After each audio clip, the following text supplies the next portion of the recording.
Do'mboq qizlar haqida 5 ta fakt. 5-si eng muhimi. Birinchi fakt.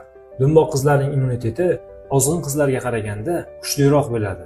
Tanasidagi rezerv energiya virus va bakteriyalarga qarshi kurashishda zaxira vazifasini bajaradi. Ikkinchi fakt. Ular ozg'in qizlarga qaraganda travmalarga chidamliroq bo'ladi. Bu ularning ichki a'zolar atrofida yostiqcha vazifasini bajarib turgan yog'larning ko'pligi bilan bog'liq. Uchinchi fakt. Do'mboq qizlar tabiatan quvnoq, xushmuomala, depressiyaga kam chalinuvchan bo'lishadi. Sababi ularning tanasida baxt gormonlari hamda estrogenlar ko'proq ishlab chiqariladi. To'rtinchi fakt. Do'mboq qizlar ozg'in qizlarga qaraganda uzoqroq umr ko'rishi mumkin. Chunki ular stressga kamroq chalinishadi. Va beshinchi fakt.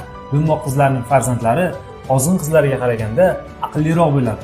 Sababi homila rivojlanayotgan paytda miyaning rivojlanishi tanadagi yog' kislotalarining omega 3ning zaxirasiga bog'liq.